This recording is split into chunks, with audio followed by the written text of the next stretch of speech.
All right, good evening and welcome to Futbol En Vivo on Club Deportes, show number 31. We are every week on clubdeportes.com, unless we don't. Follow us on Twitter at Futbol Austin, Futbol Austin. Follow Club Deportes at Club Deportes. For all the latest and greatest sports news and commentary, you gotta go to clubdeportes.com. I am your host, Eric McCoy, and I am joined by a man devastated that Rodney Redis can only score goals against his beloved El Paso Locomotive. It's Jorge Chavez. Yeah, I mean, El Paso gave him a shot. You know, I thought he'd get a little bit of confidence with it. I was there. I watched it. It was exciting just to watch Rodney score. Yeah, it was sad watching him scoring against my Locomotive. But was it a banger or how was the goal? Nobody knows. It was a good goal. It was a good goal. Good. Well, he only against Tigres last season in a similar situation. 25 yards out, he just crushed one in. Really nice he was in the 6-yard box. It was a really more of a tap in. But hey, right place, right time. Okay. Hey, Rodney, you take what you can get. Exactly. All right. And as you may have noticed, we've got an extra special guest with us here this week. We've got Brad Tillery. What's up? How's it going, Brad? I'm good. It's an honor to have you here. I appreciate you guys having me on for a few minutes. I know I'm just going to kind of be in and out, but super appreciative to be able to talk about what we're going to talk about. Yeah, absolutely. Yeah. So you are with a foundation, the Bobby Jones Chiari Foundation. Yeah, it's the Chiari Foundation. Chiari. So it's something that's really close to my heart and my wife's heart because it's something my wife suffers from and deals with personally. So for those who don't know, we're going to have a fundraiser this coming Friday night for the Bobby Jones Chiari Foundation at Hopsquad. Brad Stuver is going to be there, and so you may have heard of him. Yeah, you may have heard of him. So what the cool thing is my wife and I worked with Brad on the laundry project. Mm-hmm. Yeah. And in conversation, just casual conversation, my wife brought up that she deals with Chiari, and his head turned around, and he's like, "Wait, you have Chiari? Like, how do you know what that is? Because it's not common. It's not a very common first thing. I've heard, to be honest. And Chiari malformation is basically a sinking of the brain in your skull. Wow. And then it can, and one of the current trends to fix it is actually to take part of your skull out in the back to give yourself room and space. My wife's, her Chiari is actually from leaking of the spinal fluid that floats your brain. Right. So out of her spine. So we're going to things like Mayo Clinic for help and things of that nature, but we've had to go all over the country for different answers. And so what we want to do is we partnered with this group through Brad, who had been working with this group since he's been back in Ohio, where he's from. Wow. Yeah. Since he was a kid, people he grew up with are part of this foundation. And he said, hey, let me get you hooked up with these folks. My wife, I think, couldn't go last year, but we got some video, and I know he talked about her. He's like, hey, we actually have a supporter here in Austin who has Chiari. And we kind of worked with him and the foundation to do something a little bigger this year. And so Hopsquad, 6 o'clock Friday night from 6 to 8. We're going to have a raffle. Brad's going to be there to take pictures. There's going to be a flat Brad. Yeah. So literally a flat Brad Stuver is going to be there as well. But real Brad's going to be there for pictures and autographs and things. We're going to, when you get there, you can buy raffle tickets. We're going to raffle off a team signed ball. Wow. We're going to raffle off, nice. All thanks to Brad, we're also going to raffle off some Stuver gloves that are signed and a brand new paddleboard, like a high-end paddleboard. Wow. I think it's an inflatable paddleboard. You've piqued my interest here, Brad. Yeah. So, and those are going to be separate raffles for those different things, right? But it'll be really cool. Our friends at Hopsquad are also going to help donate some purchases, so like a fraction of purchases, sales are going to come to it as well. And then if you stick around, so the event is from 6 to 8 for the Chiari event, stick around till 9, and we're going to actually screen Pasión Verde, which has, I think, only been screened once so far. I think so, yeah. And it was done at the pitch. Right. I still haven't seen it, and I know Carrie. I haven't seen it. Carrie was actually in it, and I wasn't in it. I didn't have seen it yet. So Javi, who put the movie together, they're going to screen it for like the second time ever at Hopsquad Friday night afterwards, which will be super cool. Yeah. Very nice. Very nice. So love to have everybody out there, open to the public. Please come support it. Come support, hang out with Brad. Like I said, Brad, not this Brad. I'm not the cool one. No kinds of Brad. The cool Brad. Okay, yeah. Hang out with the Brad that actually matters. The other Brad's going to be there too. But, it really is. I've got to be known as Other Brad. Yeah, that's true. He's done. What he's done has done laundry project. Yeah, the London laundry and project. it literally, in the conversations, is, that's other Brad. And you kind of look a little Stuvery, especially with the keeper kit on. I could see it. Well, so this was because of the campaign we did last year. I saw that. I saw that. You had a pretty serious campaign to get that. Well, and we also made a donation to Laundry Project, and that's how all that. That's how that started. That's how that started. Was actually how we got involved with him there, and he's been such a great guy with his time and his resources, and we can't say enough great things about he and his wife Ashley. And their support of the city and causes that are important in the city. So, want to support those who support us, but also it's a very rare kind of condition that it gets eyeballs on it. And it's going to be a fun night out to kind of celebrate the season because it is the last Friday night before the final home game. And if I'm not mistaken, some people from his hometown are going to be there, right? there are folks flying in from his hometown that are actually part of this that Carrie's been working with to get it all set up. So it'll be a fun night. Yeah, it's going to be a lot of fun. Yeah, I can't wait. It sounds like a wonderful event. Thank you, Brad, for joining us here on the show. Yeah. It's been a lot of fun. And I'll tell you what, Brad Stuver, he's a cool guy, isn't he? He's a super cool guy, super laid back. He's one of the nicest, most chill people you'll ever meet in your life. Oh, yeah. He actually even hit me up on Twitter on my birthday because I think my wife had tweeted out something, and he's like, he just DM'd me. He's like, hey, man, happy birthday. I'm like, oh. Yeah. Really, man? You go play a soccer game. Like, go stop shots. Do what you do. I have to say, so do your job or whatever. Whenever we do the press conferences, I'll tell you what, Brad is always one of my favorite ones. There. He's very approachable. Yeah, very approachable. Very approachable. Only us FC players are nice to a degree, but Brad really, he takes it to another level. No, and I can tell you firsthand from conversation with him, he loves this city. He loves living here. He loves being a part of the community. In fact, they specifically bought their house where they did, he and Ashley, to be a part of the community and really in certain vibes of the city and to be a part of Austin. So I know he loves it here, and I hope that we can continue to have his high level of play and high level of character as part of the city for a long time. Absolutely. Okay, so we are believe it or not, David Alvarez is running a little late. Really? Who would have thought? Man, what a shocker. I'm getting the cue over to hang on, so I guess I'll hang on for a minute. If you don't mind, Brad. Hang on with us for a little bit. You're a very knowledgeable guy. We'd like to talk a little soccer with you. We can talk a little soccer. If you don't mind. Yeah, let's talk a little soccer. Let's go ahead and get right down to it. So there's good news and there's bad news surrounding Austin FC. Good news is second place, secure. Got that locked up. Yeah. Thank you, Colorado Rapids. Bad news is they lost 2-0 to Vancouver Whitecaps. I think Jerry's going to cue up these highlights here. We'll start with our guests here, Brad. What were your just kind of initial thoughts on this game here as these highlights start to play? So, obviously, I don't think we played with the intensity that we probably needed to play with over 90 minutes. Mm-hmm. I will say, and I said this on the other show too, Vancouver, their turf is known to be some of the weirdest and toughest turf to play on in the league. Yeah, well, it's interesting. But Josh Wolf apparently likes this turf. They said on the broadcast. Adrian Healy mentioned on the broadcast that Josh Wolf really says this is actually pretty good. Makes him an outlier to the rest of the league. Because the rest of the league hates it up there. Yeah, I've read a lot of stuff on it, and a lot of people just don't like it. No. It's just weird. No, they don't. It looks weird. Yeah. It looks weird. So Arena hates it. Like Bruce Arena. Yeah, but he's an old school guy, so But he plays on turf in New England. That's true, but I don't think that's because he wanted it. Yeah, but this first goal that we gave up, obviously, this is the biggest concern that I've seen over the last month or so. It's teams that are starting to lay back and just ping balls long over the top, and they're beating us with. Let's be real, we're a little slow on the back line. Yeah, in the center back especially, and if we don't figure out a way to mitigate that, we're going to be in trouble in the playoffs. I think you have a really good point there. Is that kind of your big concern right now as well, Jorge? Yeah, absolutely. The success teams are having on the counter against us. Yeah, I totally agree with Brad that no matter who you have out there at center back, they're not the fastest guys in the team. So they really need. I really honestly thought because. Gabriel didn't play, obviously, because he was injured.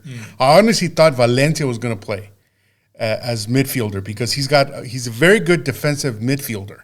So he has that speed too. He could have caught that goal scorer from Vancouver, but they played Danny Pereira, and he's more of an offensive type guy, and he was just nowhere to be seen. So I don't want to blame Pereira for it, but I think Valencia would have been a better fit to avoid those kinds of those kinds of over the top shots that a lot of teams take. Yeah, in that first one that we gave up, you can actually go back and look at the video. Jimenez tries to get an offside trap. He actually takes a step, and it did not work. No, it did not work. He did not have a good match, no. But yeah, I'm with you. I'd like to see more Valencia because he that's adds what they brought him in to do. He adds a bite. Yes. He adds a bite in the midfield that we lack because we've pushed Ring up so far, and that was Ring's position last year, where it was kind of an enforcer role, and Valencia can do that. Right, and because if Ring, he's all his career he has been a defensive midfielder. Up until this year when they decided to move him up. Been one of the best in MLS, yeah, too. Not just for years. Yeah, and so I've honestly thought that was going to continue to be his role. So when they switched it up this year and they brought Valencia, I honestly, obviously he was injured, so they had to deal with that. But I thought, now that he's healthy, I really thought they were going to use him more for this kind of as an experiment, just to give him a start to see what he can do. But I'm going to say something that I think may cause people to raise eyebrows. Hey, we love that here. We love eyebrow raising. We love controversy. I would rather see Valencia start and have Pereira as a super sub in the playoffs. Yes. I totally agree with that. I totally agree with that. That's spicy there, Brad. That's a spicy Pereira take. has been fantastic off the bench this year. We've had to call him off the bench. Yeah. And I think he adds a flavor and ability to break lines that if we need it and we're down a goal, that he can really help us get more offensive. But also having Valencia back there in the playoffs, the biggest key is keeping that 0 on the scoreboard on the other team. Yeah.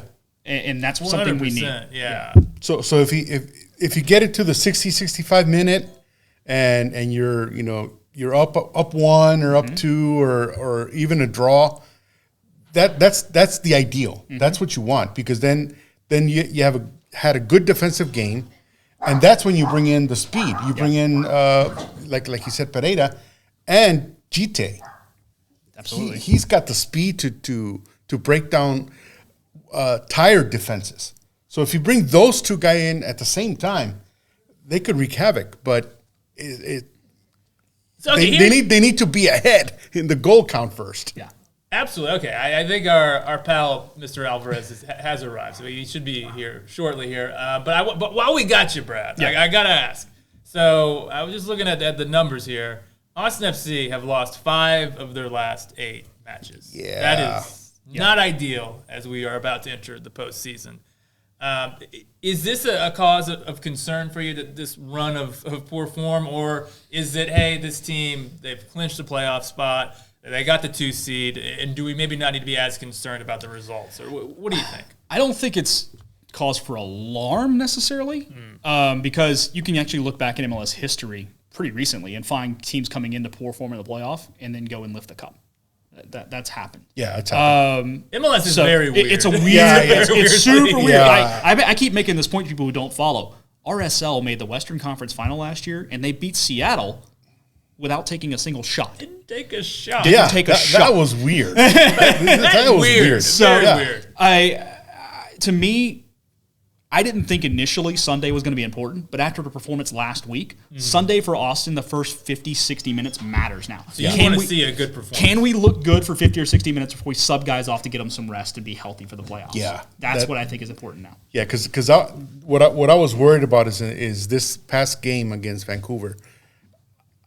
If they would have gotten some sort of result, even a draw, I wouldn't have been as concerned. But losing 2-0. And this was pretty much, missing Gabrielson and Gabrielson's missing, Lima, and you could argue Finley or Rigoni, but otherwise this is the first choice. It was first choice 11, yeah. It was a good lineup, and I think Wolf is sending that lineup out because he wants a good performance, right? If he didn't care about the game, he would have rotated. Yeah, he would have experimented formations, thrown Kip Keller in there or whatever. But it didn't happen. Kippy K. Yeah. Kip's on his yacht somewhere. It's fine. Yeah. He's modeling those sambas and everything. So that's all right. Well, we appreciate you coming on here, Brad. Yeah, Brad. It was a lot of fun. Definitely Hopsquad on Friday night, 6 o'clock. Don't miss it.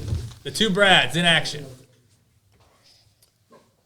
But Smell by the barking. Mr. David Alvarez has arrived. is here. Welcome, David. Better late than never, huh?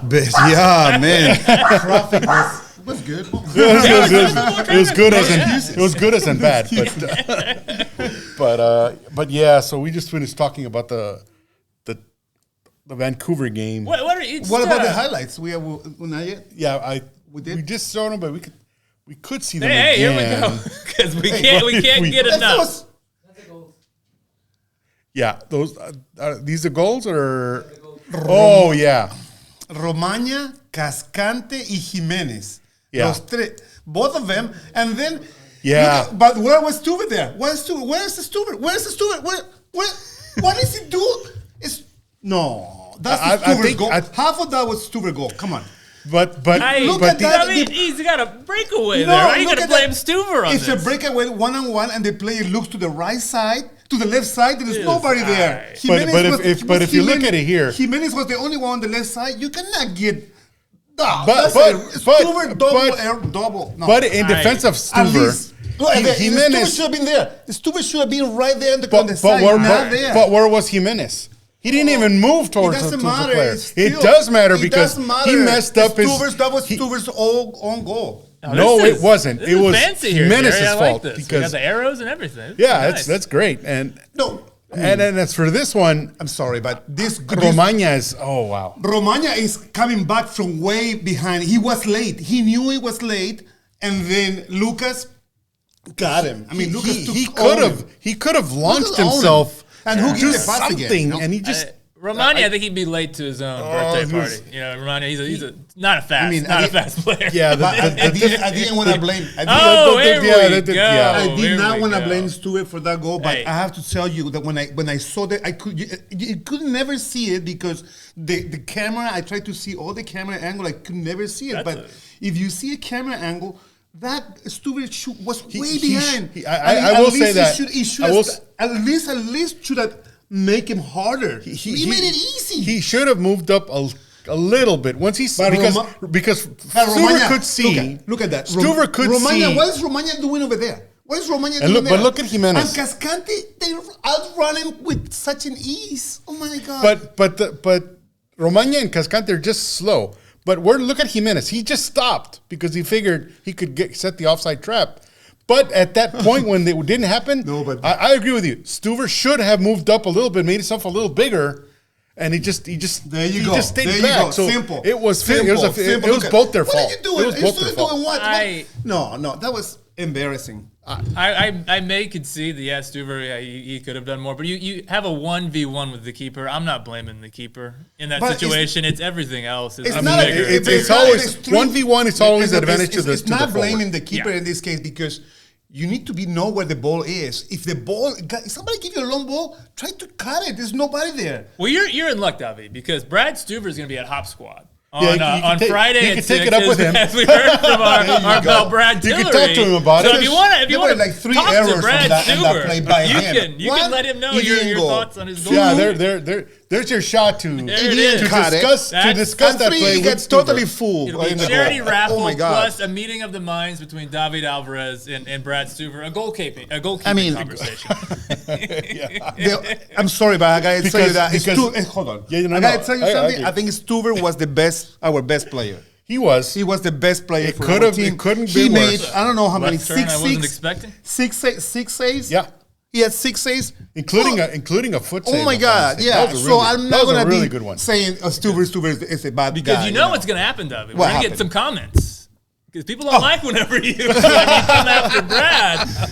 I see what you're trying to do. Now you're trying to backtrack a bit because you're worried. You're worried.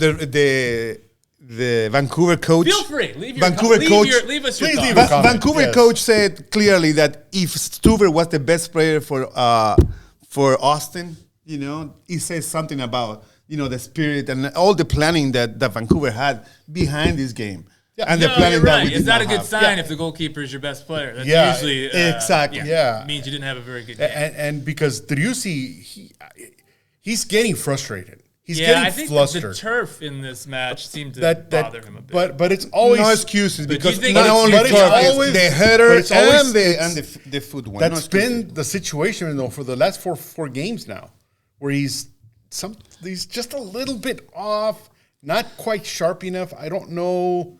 But not only him. I have to say that it was There were 3-4 masitas. You know what masitas are? Are no. a weak shot. Yeah. That you should not be taking in professional soccer. Yeah, and he did that. Like, yeah. And Drusi did the same thing. Drusi The did the header. same thing. No, Drusi. Not Drusi. Urruti had a weak one. header. It could have been it was a gift.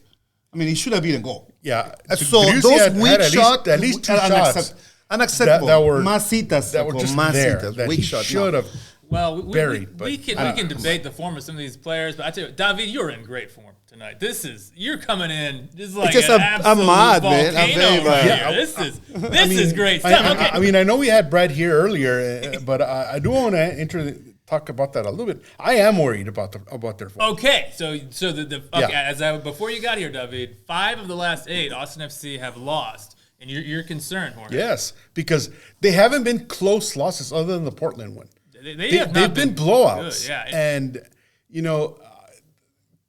I guess they kind of started to rely too much on their own ability to come back. Mm-hmm. They can't do that anymore. And the thing is, 5 of the last 8, but you actually even go back before this, you look at it was like the 4-3 against Sporting Kansas City. That's not really a blueprint for success. To go down and have to give up 3 goals at home and have to come back and win 4-3. You had the 3-3 draw with San Jose. It's been a while since this team has put in a dominated definitive. The last dominant win was against LAFC, which is an anomaly a bit. When you look at this run of games, that was one of the 3 non-defeats in the last 8. Wow. Yeah, and so and I guess the 3-0 win against Real Salt Lake, but there was a struggle. It was a struggle until GT came in.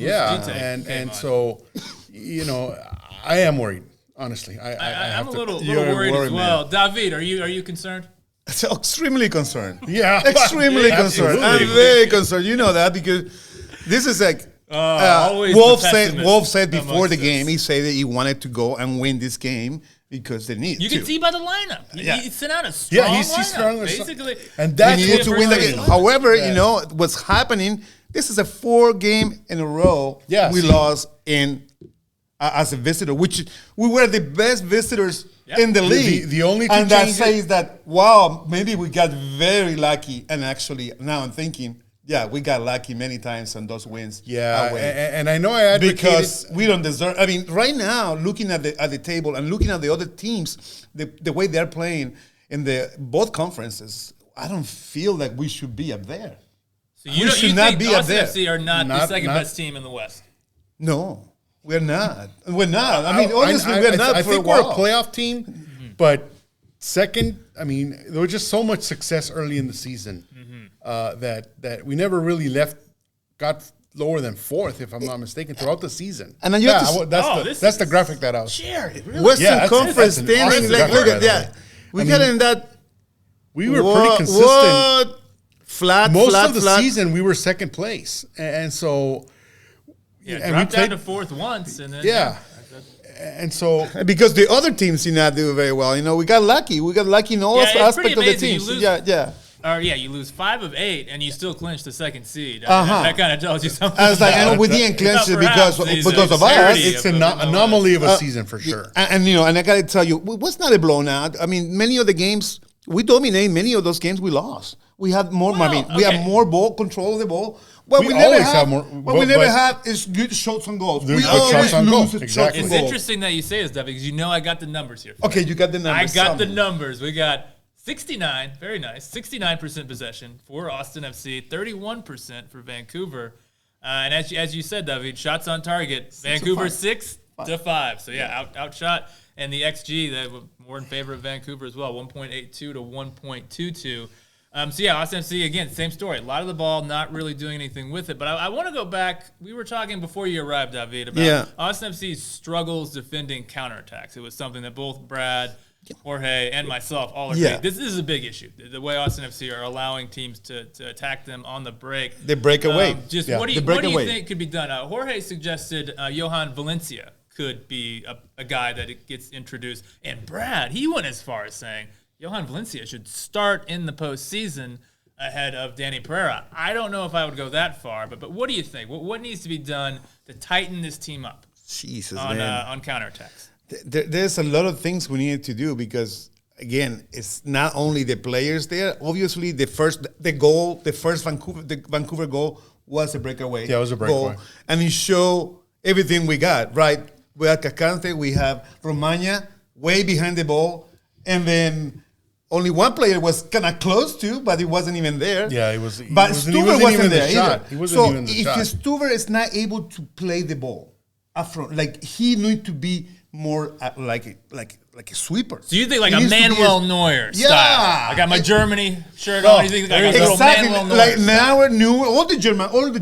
There's the graphics now. They all play like that. Like Nowadays, Oliver Kahn did not play like that. But you know what I mean. The modern German. The modern game, and that's what we need. I mean, Stuver, thank you very much. I mean, I love you. He has great reflexes, but incredible shot stopper. Yeah, but however, in this case, we need somebody who can play with their feet and not be afraid.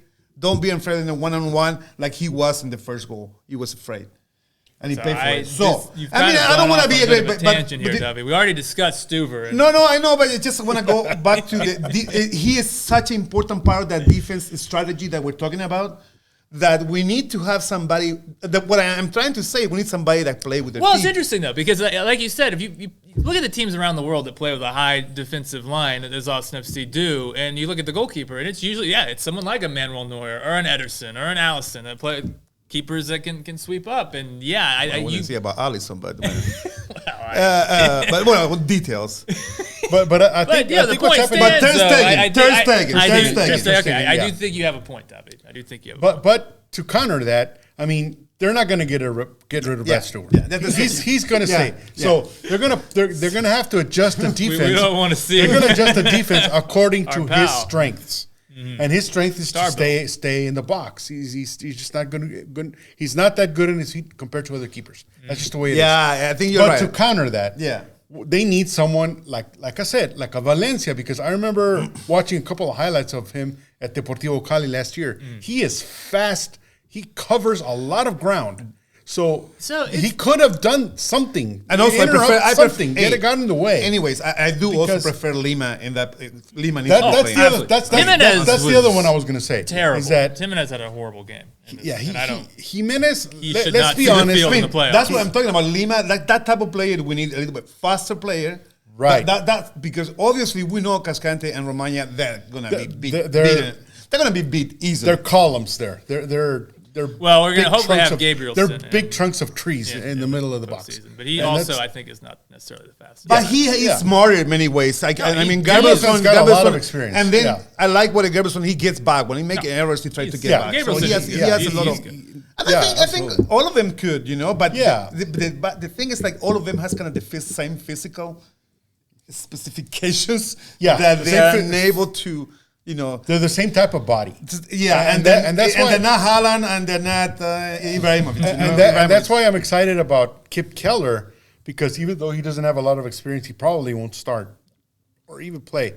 But he's very fast. Yeah, he's definitely one for the future. And so he's got a lot of potential. So I'm looking forward to his development, because he could have covered all of that space. He's got the speed for it. Yeah, I can actually recall earlier in the season, Wolf would bring him on during where it's just like everyone's pushing forward, all hands on deck, and Keller would be the guy hanging back to kind of sweep things up. Yeah. I actually asked him about it. Is that a part of his pace? That could have been an interesting. But again, I mean, you bring in a guy like that to defend a lead, not to try to come back when you're behind. So that's why Keller wouldn't have made sense to bring him in. Especially at the 6th minute. I mean, I got a couple of ideas for you guys here. Okay. This is what I'm thinking. Okay. The fullbacks in this game were just absurdly high. Like, especially Jimenez, for reasons that I just don't understand why you're pushing them up as high as they were. Because whenever they do that, they put Cascante and Romagna or Gabriel or whoever in a predicament. Absolutely, because here's the thing: you have two of your three midfielders, Driussi and Ring, are really attacking midfield. They're pushing really high. So if you're pushing your two midfielders high, you got your wingers high, you got your striker high, and then you're going to push your fullbacks high. You're basically attacking with 7, and then just keeping 3 guys back, and that is not good. That is not balanced at all. No. So but my first thing would be just keep the fullbacks further back. Or at least keep one of them. At least keep one. One of them. Yeah, absolutely. If Nick Lima has an opportunity, there's some spaces there, he can go forward. Vice versa, if Gallagher sees spaces on his side of the ball, have him look. They just need. I mean, Katie Goodman talked about this as well. They really need to communicate. They can't both be so high up front and leave these two guys alone. All four need to communicate. Okay, you stay back. Someone needs to quarterback and see where the spaces are, because both Lima and Gallagher, they're going to want to attack. They're just offensive backs. That's just what they are. But someone needs to hold them back. One of them or the other, depending on what's in front of them. I think it's not happening. If you go back to early in the season, when this team really was ripping off a lot of good performances, you look at the positioning of the fullbacks, they were a lot further back. Yeah. I remember the first game I went to at Q2 against Inter Miami, I had like that in my notes several times. The fullbacks are not going forward the way they did last season. This looks like last season. What we saw against Vancouver, that looked a lot like 2021. Where the fullbacks were. They're trying up. Deja vu. Exactly. A very bad. They're trying to be too offensive. Yeah. Pardon the pun.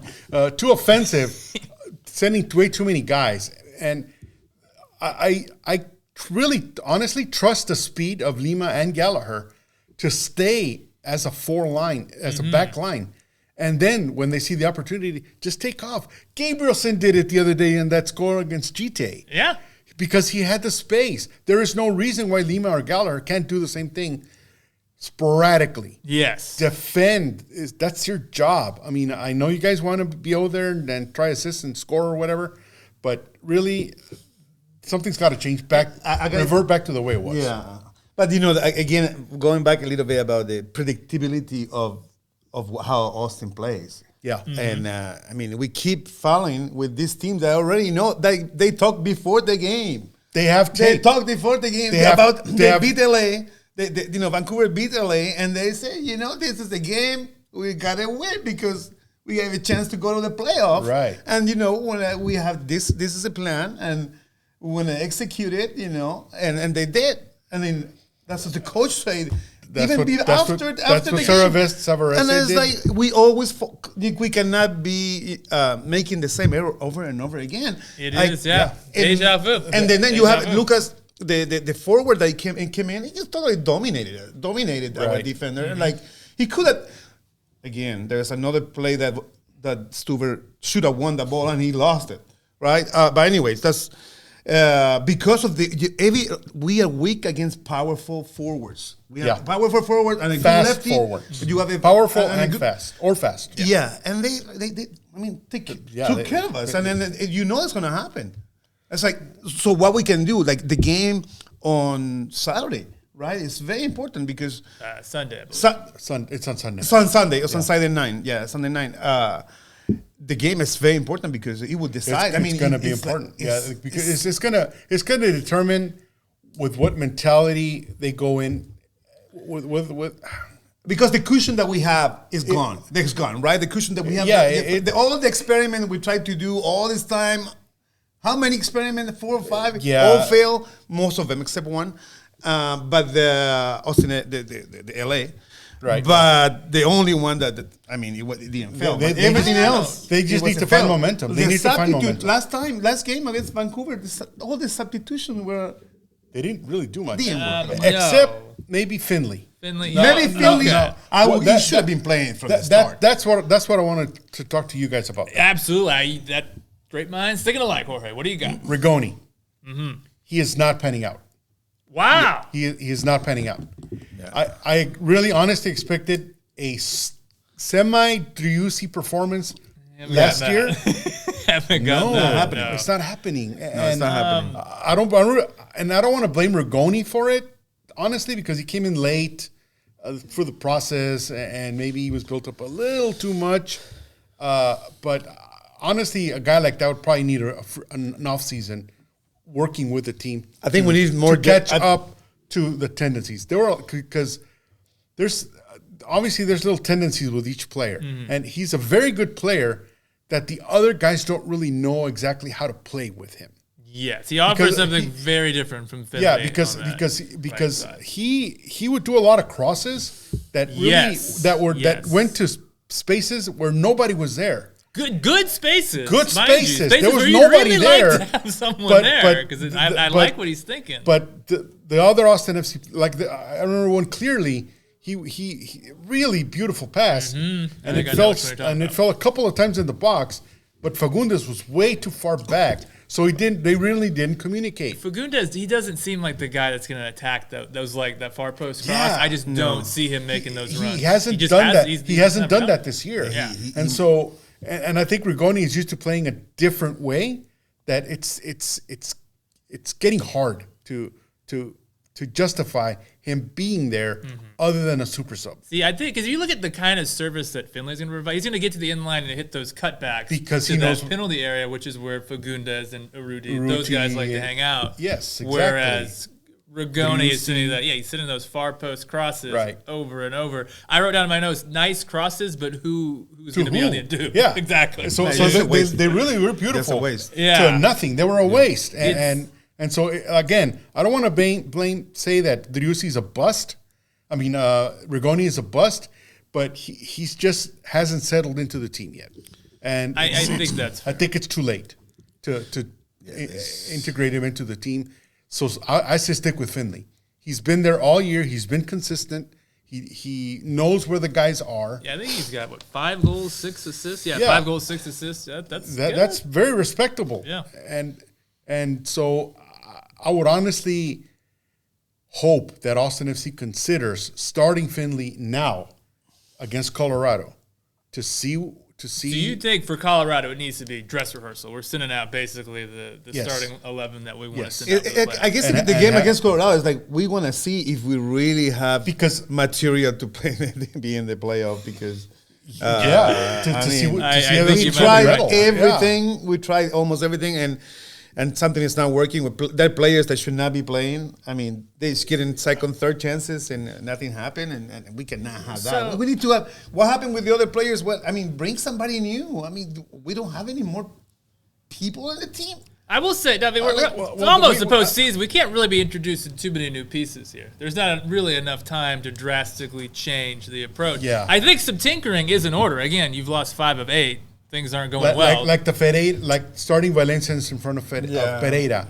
Maybe that could help. I think that's a decent idea. What I also like, too, we got a lot to discuss here. A lot going on. I mean, I know what you're talking about, but I still think that we should have more players. We should have like a new kid in the block that's going to be like the other transfer window is closed, David. Yeah, I know. But for next year, but what happened? I don't know. But it just.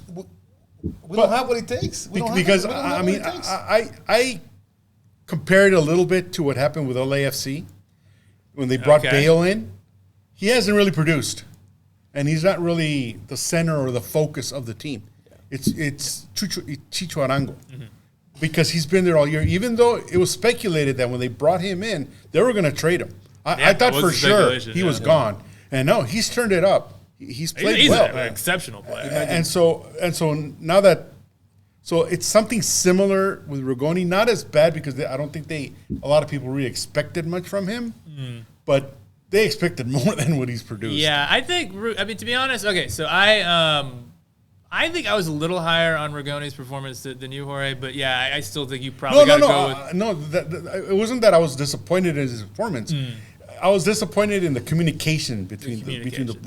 I think Rigoni's a really good player. I think he'll be great for us, but until next year, when they've got 5-6 weeks of preseason behind them, doing the same thing over and over and over, so that the other guys can see what he does, where he provides passes, what his strengths are, because honestly, that's what helped a lot this year. That they were all together as basically the core team. And then they just added a couple of pieces, and I think that's really all that Rigoni needs as an off season. Okay, where do you stand on he doesn't disagree. Wow. He doesn't agree. I already tell. I can already tell. I'm gonna say that you're ready to send him off to River Plate with Pochettino. You don't want to talk about Rigoni. All right. You sounded very Jose Mourinho right there. I mean, David. I don't want to talk about Rigoni because Rigoni is there and he has not performed yet. You know, it's an option, but I would give him a 6.5 against Vancouver. What would you say, Jorge? But it's not about that. Higher or lower? Hey, what we need lower. I'd go a 5. Yeah. 5. Okay. 5.5. What about you, David? I give him a 5 too. I give him a 5.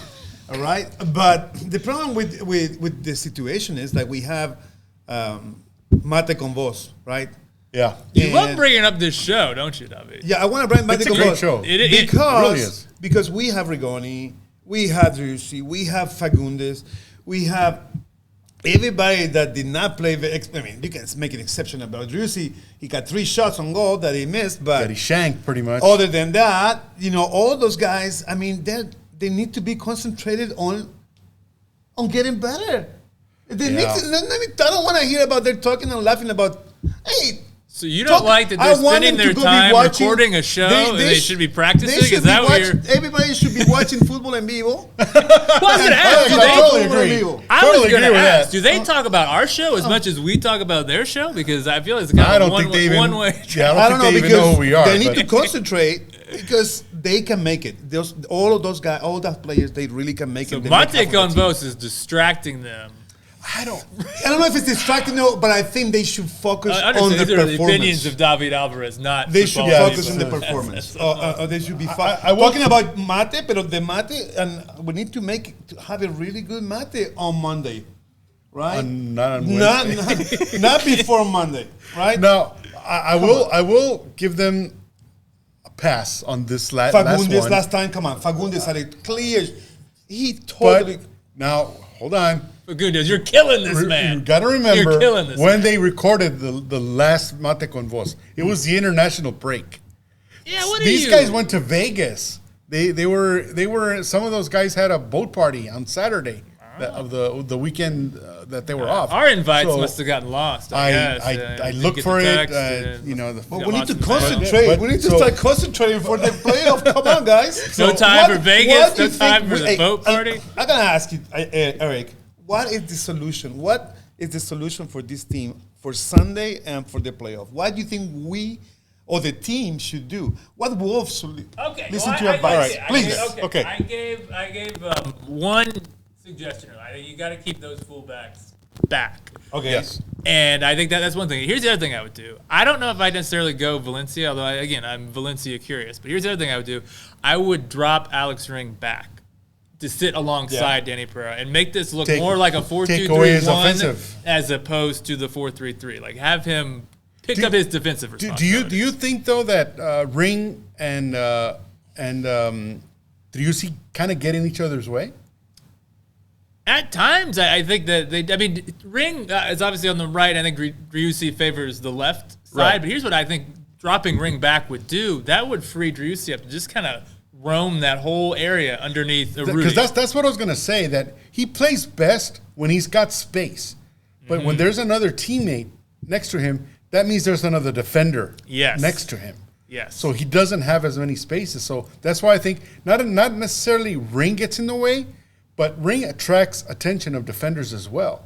So that makes the spaces much tighter. So again, I kind of like your idea. If Alex Ring drops back, there's not that much pressure for as an extra defender, and Driussi could maneuver a lot quicker. Yeah. So that is interesting. And point. to be honest, I think if you have everyone is positioned so high, you don't have anyone making those dynamic runs And they to would kind need of it. unsettle defenses. I mean, if everyone is up starting way high, the defense could just sit deep. They don't have to get out of their shape at all. I think that's part of what's happening. That would be interesting. I'm hopeful they can. Mourinho thinking over there? I'm hopeful they can. Chelsea influence. A little hopeful they can- 4-2-3-1. I'm hopeful they can implement that. That would be interesting to allow to test that out with Colorado to see if it works, because Colorado now knows the formula that how to beat Savarese, man. He had to just go ruin it. How to beat Austin FC, and everybody else is going to do the same thing. You know the formula is more shots on goal, less possession. But if you have and have a really good set pieces. But let's be real. Who provides more shots on goal, Driussi or Ring? No, Driussi. So Ring really. Honestly, I think he might get in their way, in Driussi's and I don't disagree. And Pereira's way, because Pereira, if he had the space, he could do the same kind of thing. And then he's taking some shots. Yeah, you could have Pereira making his like dynamic runs, his diagonal forward. runs. Yeah, getting on the ball, dribbling. He's also FC's best dribbler, I think. Danny Yeah, Pereira. absolutely. And he could have more opportunity to do that if he's got Ring sitting back. He needs to be offering more consistent. some protection. It was not there last game. Well, he has a tough job right now. Yeah. Everyone, he's on an island right now, Danny Don't talk Pereira. about Martin, man. Martin. Okay, how about, are we ready for some, look at that, the 4-2-3-1. The 4-2. Yeah, we were just talking about That's that. actually a 4-3-2-1. 4-3-2-1. That's a Christmas tree. I would try that one too. That would be an interesting one. With the So in the top. So Maxi Urruti up front, If I would, I mean, Pereira and Rigoni and or Finley or whoever, and Fagundes as the 2, and the 3 Ring Pereira and Driussi, or maybe switch Driussi up for Fagundes. yeah. Well, if you're going to do this, and I wouldn't do this, but if you were going to do this formation, I would have a Rudy with Fagundes and Driussi below him, and then you'd have Ring, Pereira, Valencia probably as the 3 midfielders. Yeah. That's a very conservative formation if you were to roll. But who would be the 4th defender? Well, you just have your regular back The four. regular back. Yeah, But instead of Jimenez, I'd have Ring, because strictly because of the speed. But the Ring, the Ring wood you have in the middle. At right for Ring. back? For Ring? Yeah. At Because right- it will be in the middle, right? The 3. Right? So you're going to have, I mean, it's a good idea. Yeah. But who do you have for Ring? Instead of Ring? Oh, man. So you'd have Ring at right back. Yeah. Wow. He's Yeah. played a little like in a back 3, but I don't think has he played right back before? I don't know, think but he's I more like of a the- central. Yeah. I actually keep him at central midfielder. Okay, let's do it. Central midfielder, Pereira on the right, Driussi on the left, because I think I'm thinking of I'm trying to remember what their strong foot is, and I think I have it right. I think I have it right. So they could crisscross, do some diagonal shots, do all sorts of crosses, but have Ring back, so that these 2 guys on the left and the right midfield can have some space. To be honest, I think it's a bit nonsense that you have the best defensive or one of the best defensive midfielders of the last 5-10 years MLS playing him out of position all season. Yeah. It just doesn't make a ton of sense. I think at this point when you're really struggling in that area of the field and you got a guy who's really good in that area, Use him. Use him back for there. it. I mean, it's driving me a little insane. yeah. So I think we're super killing analyzing this. Yeah, I mean, there's Super Jerry, you're spurring debate with that right there. It was an interesting conversation. But can we get the standings? You have the MLS standings per chance, Jerry? Okay. I want to talk about potential playoff opponents. Okay. So really, it's going to come down to, I guess, one of 4 teams for that first game at Q2 in the postseason. Either Portland, Minnesota, Salt Lake, or Vancouver. Out of those 4 teams, David, who do you want to see Austin FC play in that? Portland, Minnesota, and Vancouver, they will kill us. Honestly, They already did. you- They already beat us the last three times. Those 3. not Real Salt Lake. We beat them Real Salt 3-0. Lake. No, but talking about Minnesota, You're right. Portland, Minnesota, and and Vancouver Vancouver. have all beaten. Yeah. So they know how we play. So I mean, all of them look dangerous to me. And so I mean, that's what I'm very afraid today. I'll tell you, Minnesota are not in good form right now. They have really been struggling. I wouldn't mind But Minnesota. Minnesota, Minnesota, they know exactly how we play. They do, and they'll sit deep in counter and they'll frustrate. And they have Reynoso is a really brilliant player. So they And would the coach, we know, Futbol En Vivo is a Futbol En Vivo friend of the show. Adrian Heath, yes.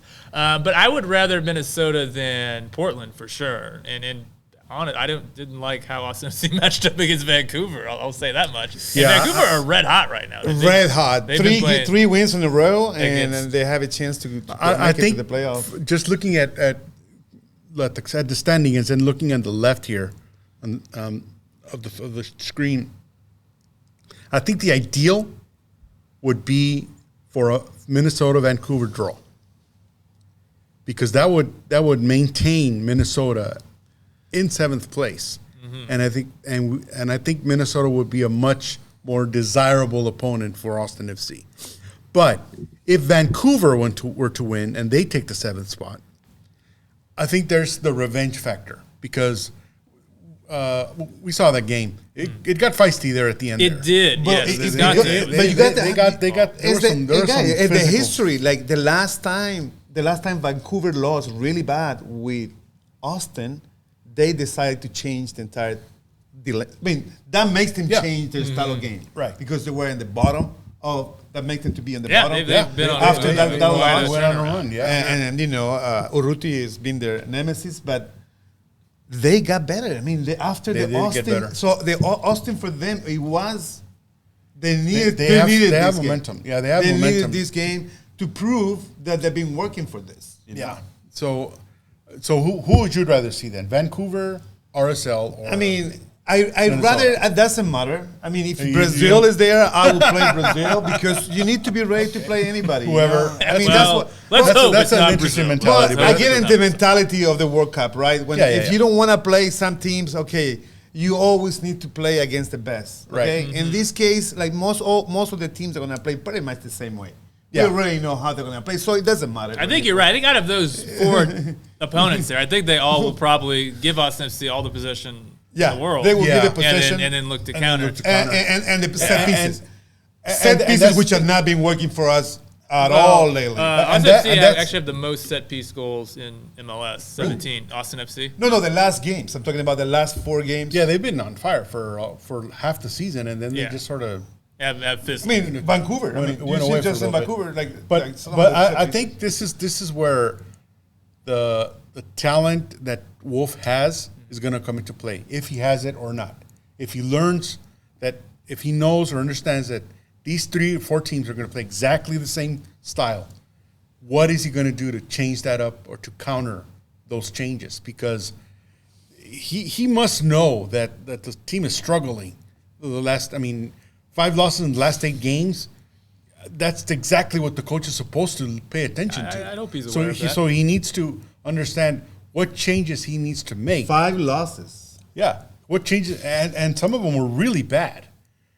So he needs to tinker or whatever he needs to do, get the guys ready, because that formula is going to continue with the rest of the playoffs, probably starting with Colorado. And so it would be a good time to experiment, I think, with Colorado. Not really anything to play for. Mm-hmm. Just there is that historic 25-point season-to-season thing, where it could be a record, which is nice. But that's not going to matter if you lose in the first round. Yeah, the main thing is getting ready for the postseason. Any predictions before we talk a little Manchester derby here? Prediction for Austin Colorado. FC? Well, Austin FC versus Colorado. Oh, man. I think it's more about the performance than the result. I'll just put that caveat out there. Yeah. I would take a brilliant performance, but ending in a draw versus a scrappy win. And I think also the supporters, like the people, needs to stand. I mean, and they need to show a little bit more. You can always count on the Verde faith. We can count and don't blame us, Staffy. Number 12. We can count on number 12. They'll blame the media. However, number 12 needs to step up a little bit. Who? Number 12 needs to step up a little bit. Number 12. No, 12th man. 12th man. That's your. Oh, the 12th man. I was like, who's number 12? I don't think we've never not stepped up, but sure, yeah. Yeah, why not? David's calling you out. No. We need. No, definitely, we need to to put more pressure on the team. Definitely, the team needs to have more pressure. Do you have a prediction, a score prediction? We win 4-0. Wow! Austin FC. Trash them all game. Austin FC. There's going to be a goal from Stuver. A goalkeeper goal. With the win. We're going to have the win. Wow. So anyone that complains in the comments about David's thoughts on Brad Stuver, I hope you listened this long, because he really redeemed himself. He took us on a ride there for No. That was. It's a roller coaster. I think Urruti won and Fagundes the other one, 4-0. Okay. Yeah, I kind of go with a 3-0. A 3-0? With a brace for Idrisi. I think he's going to break out of his funk and finally, put his head in the game. And I think the guys are just going to want to feed him. Yeah, 3-0 is kind of what I want to go with as well, because I kind of see an early goal in a party like guys, atmosphere. you should share. Oh no, that's not the. No, that's that's not the other one. That's chicken of indecision. No, The chicken. And we are decisive today. We are very, very decisive. No one gets But to three, decide. yeah. No one say gets 4. yeah. He stays in his perch. You guys share it. Okay, we got about 5 minutes to go. I want to talk Manchester Derby. Is that okay? Can you guys humor me for a bit? Talk a But little we haven't Manchester talked about. Derby? I mean, we should talk about Premier League. Definitely. That's Okay, there it is. David, 6-3. And if you could ever lose by 3 goals and have the scoreline still flatter you, I mean, this would be the instance right here. That Manchester United. Somebody was playing tennis. Okay, 6-3. Yeah, 6-3, yeah. But you guys. I mean, those two guys are younger than Guardiola. Yeah. 22. Yeah. They're 44 years old if you add both of them.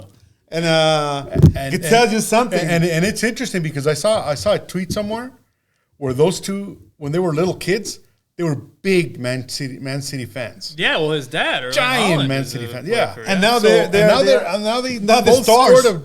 a hat trick on the think, same I day. think That's Foden amazing. has 50 goals already. Something like 50 that. Yeah, I like think he that. does. I think he does does, 50 yeah. goals. Yeah, Holland's at that going to age. break the Premier League So record. I just want to point this out. Erling Haaland, he already has 3 hat tricks. Played 8 games. 8 Yeah. games. is all he played. That and is by some margin the fastest any player has ever gotten. Cristiano to 3 Ronaldo hat had 3 hat tricks in 230 games or something like that. Yes, this is it comparison. was, yeah. So that takes him to what, 14 goals? He's got 14 goals, 14 goals on the season. And In so in five he's games? 8 games. 8 games. So he's on track to hit 65 goals. What's the record? Anybody 65. know? That would be. No, that would be. I think it's around the record is only like 30 It's something. like 30. I think. Well, there's Yeah. one. It's a little different because in one it's 38 games and then there's 40 games. Yeah, okay, yeah, that's right. right. Versus- Alan versus- Shearer wasn't one, and Oh, dude, look at you with the Wow, research. the knowledge. Nice. Well, really impressive. Plucking facts out of thin air. That's I great. like this. well, I was watching the Haaland all comments. I mean, Haaland, Oh, yeah, Haaland, everybody Haaland, mentioned all everywhere, sorts of the records that comments he's gonna about break. that. I want to ask you guys. I want to get both of you guys' thoughts Yeah. on this. I was trying to think. I don't know if I've ever seen an athlete look so physically dominant like Haaland.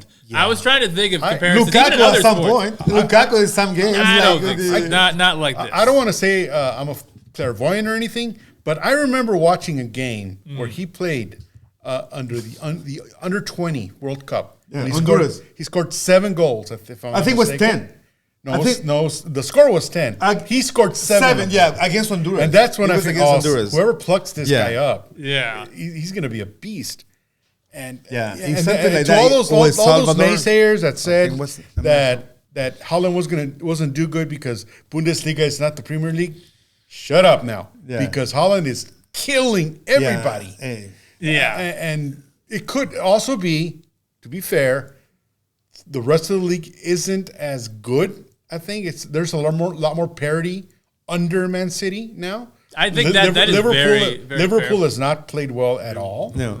Arsenal is kind of up and down. They've been very up so far this season, but yeah, I But don't think. But they're compared to other legitimate seasons, contenders, it's kind of new for them. But Yeah. Chelsea's, No, but the way Yeah. I mean, it's just Chelsea's Chelsea. Chelsea are Chelsea, So that is for sure. the rest of the league really isn't as strong. So that just opens the door for Man City to just they're going to run away. they're with going it, to run right? away with it. Do you think they could do an Invincibles season? They've had 2 draws so far. I mean, do you imagine that if Haaland get hurt, that's If Haaland gets hurt. Holland gets a month off because Norway are not in the World Cup. Oh, that's Holland right. Gets Yeah. a whole month to Well, rest. Hey. so does the English Premier League. So- but still. so- But most of those players are going to be playing in the World Cup. So but guy, I tell you, Alvarez, La Araña is very good. He is a good striker, player, too. but I don't know if he's quite at Erling Haaland's. I don't know if No, anyone's. yeah, I've never seen anything like it. No. No. We cannot compare. But what I'm saying is like Man City have the weapons. Even before They had the weapons before, but they never had a real number 9 like now. and now they do with all these So- distributors looking at this tall Yeah, Viking and Kevin De and- Bruyne, like the mineral. best Oh crosser my in the world right now, God. gets to cross to this guy. Like, what in Jeez. the world? Yeah, I couldn't even thinking about other sports. I could not think of someone who's looked this dominant. maybe Gronk was the one that I was like at his peak. Maybe, just the physicality, yeah. agile. Like that was the one kind of comparison I thought. But I don't think Gronk is as good a tight end as maybe Holland if is we a want to go striker. really, really old school, maybe a couple of Bo Jackson. Yeah, Bo Jackson might be a good one. There, Yeah, way yeah. back in the day.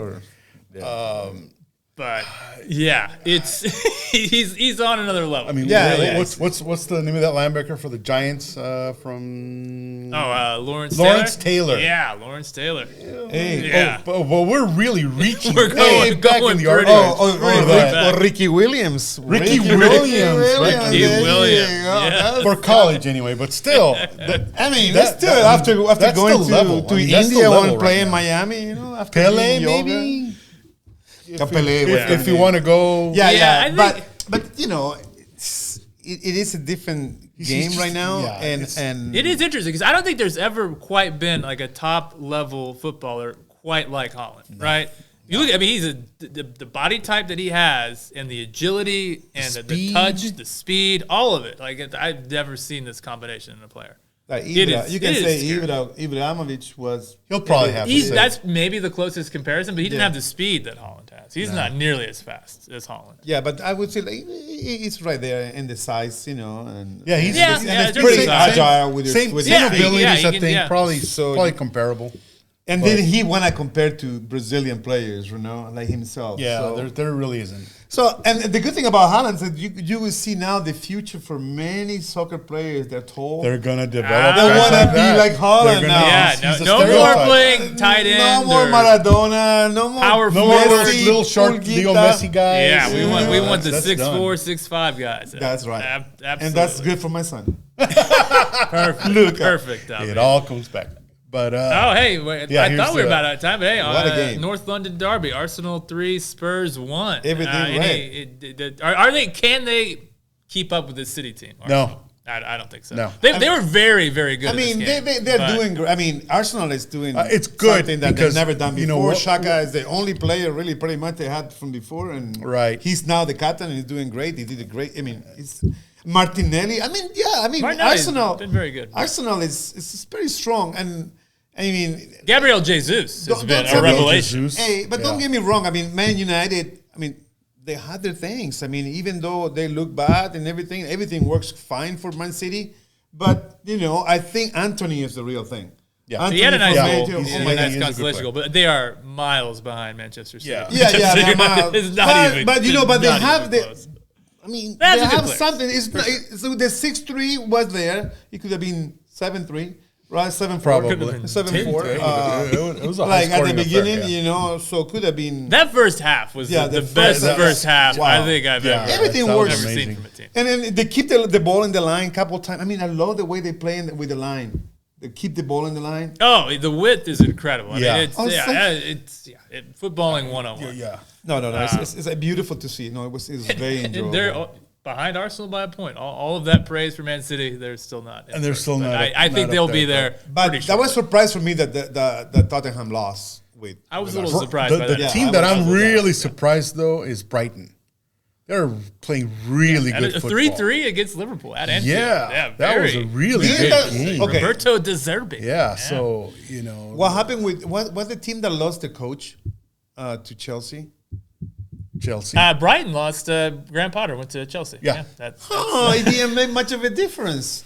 I mean, it's been one game. It's been one game. All right, that's a perfect. We gotta get out of here. We've gone on for too long. Yeah. All right, well, appreciate it. Thank you to Club Deportes. Thank you to Jerry Lopez, working the boards like a master as always. Thank you guys. Thank you, Thank you. fans. We'll do this again next week. Hey, Chelsea.